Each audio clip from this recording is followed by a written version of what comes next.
Salam ya, saya membahas ini lagi ya tentang masalah kolor ya. Oke ya. Apakah Muhammad tidak pakai kolor?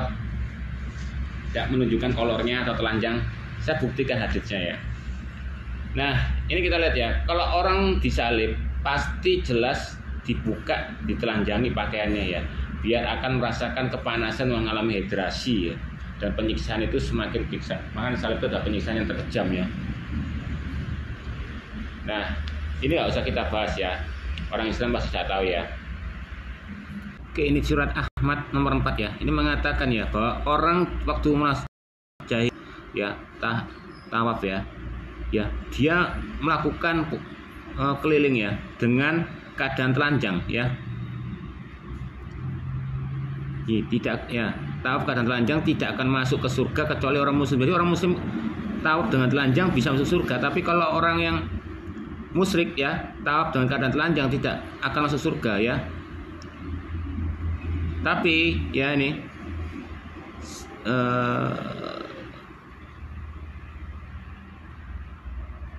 bentar ya, sama di hadits Ahmad 15464 ya, mengatakan ya pada akhir zaman nanti orang akan dikumpulkan keadaan telanjang dan tidak berkitan atau kulub ya. Berarti percuma orang kitan, pada akhirnya di akhir zaman dikumpulkan dalam keadaan telanjang dan kulub ya. Oke, ini surat Ahmad ya 22684 ya. Ini mengatakan ya bahwa Nabi Muhammad ini membawa batu lembah ya untuk dijadikan Ka'bah itu ya.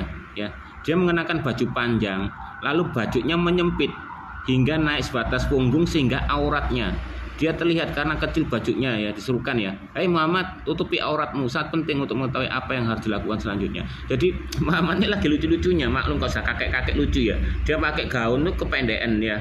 Dia bawa batu yang buat didirikan Ka'bah itu ya, ditaruh di perutnya sini ya. Akhirnya keangkat itu ya gaunnya ya.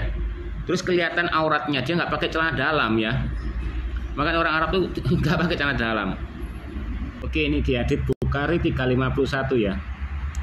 Ya, Rasulullah SAW ya bersama orang-orang Quraisy memindahkan batu Ka'bah, sementara saat dia mengenakan kain lebar dan lebih ringan, mungkin terdapat lebih banyak informasi di lapangan, namun juga lebih sering. Setelah peristiwa itu tak pernah Nabi SAW terlihat telanjang. Ini sama dengan waktu mengangkat batu ya, karena saking panas, akhirnya ada siapa itu bapaknya itu siapa itu suruh telanjang kan, akhirnya Muhammad nurut telanjang ya. Waktu itu dia tuh jatuh dan pingsan ya dalam keadaan telanjang. Ini sama hadits Bukhari 356 ya. Ini mengatakan ya, jadi yang memerintahkan itu untuk tawaf tidak bertelanjang itu bukan Muhammad ya, tapi Abu Bakar. Nih, Abu Bakar mengutusku kepada pemberitaan pengumuman saat pelaksanaan di jalan di Mina. Kami umumkan bahwa orang musyrik tidak boleh berhaji setelah tahun ini dan tidak bertawaf dengan keadaan telanjang ya. Alim mengumumkan bersama kami penduduk Mina di hari nahar bahwa orang musyrik tidak boleh berhaji setelah tahun ini tidak boleh tawaf dengan keadaan telanjang. Sebelumnya telanjang ya, muter-muter. Nah, ini sama dengan Abu Daud 725 ya, mengatakan ya seorang wanita tidak boleh waktu orang wanita ya waktu sholat tuh jangan mengangkat kepalanya terlebih dahulu dari kaum laki-laki ya, karena waktu bersujud ya kan bersujud kan pantatnya ya kan otomatis kan sarungnya kan atau gaunnya kan akan keangkat dan kelihatan auratnya. Berarti waktu itu sholat tuh tidak menggunakan sempak ya. Ini di Abu Daud 3498 ya, mengatakan ya Rasulullah SAW duduk di antara kami sementara pahaku terbuka. Beliau lalu bersabda, sesungguhnya pahala itu adalah aurat. Jadi aurat itu pahala, tapi aneh aurat itu juga mengandung dosa. Bingung ini kan.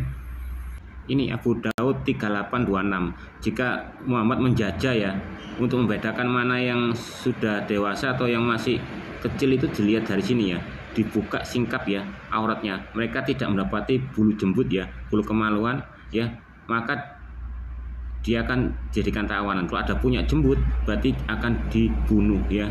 Itu cara membedakannya waktu sebagai tawanan perang ya. Oke, ini Ahmad 22678 ya, mengatakan ya saat Baitullah dibangun, orang-orang memindahkan batu. Nabi SAW ya turun memindahkan batu bersama mereka, sama orang Quraisy untuk mendirikan Ka'bah ya. Beliau mengambil baju ya, lalu berbaring di atas punggung beliau ya. Jadi baju itu ditaruh di atas punggungnya Muhammad ya. Berarti dia telanjang. Langsung Muhammad dipanggil, jangan kau buka auratmu. Lalu beliau membuang batu dan mengenakan pakaiannya. Berarti Muhammad apa? Telanjang. Kalau Yesus kan telanjang kan karena dipaksa untuk salib itu kan, bukan melanjangkan diri. Ini ya membuktikan kalau gaunnya umat muslim dulu tuh ya, yang pria-pria tuh pendek-pendek nih, di Hadits Ahmad 25712 ya. Iya. Nih.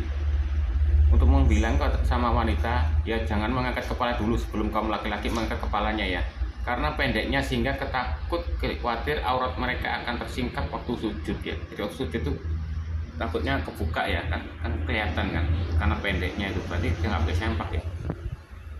Ini ya di Ibnu Majah 336 ini mengatakan bahwa umat muslim itu pernah ya buang hajat itu berhadapan-hadapan, saling bercakap-cakapan. Makanya Muhammad mengeluarkan perintah, janganlah dua orang yang sedang berbuang hajat bercakap-cakap hingga setiap dari keduanya melihat aurat yang lainnya. Sesungguhnya Allah murka dengan yang demikian itu ya. Ini di Ibnu Majah 1910 ya. Nih, ya Rasulullah, bagaimana dengan aurat kami? Apa yang harus kami lakukan? Beliau bersabda, jaga auratmu kecuali kepada istri atau budakmu. Jadi budak itu boleh melihat anumu ya, dan kamu boleh lihat anunya budak ya. Ini ya di Ibnu Majah 2545 ya. Ini ya Rasulullah, ini ya ada orang mengaku ya, wanita datang menemui Muhammad ya, lalu yang mengaku aku telah berbuat berzina.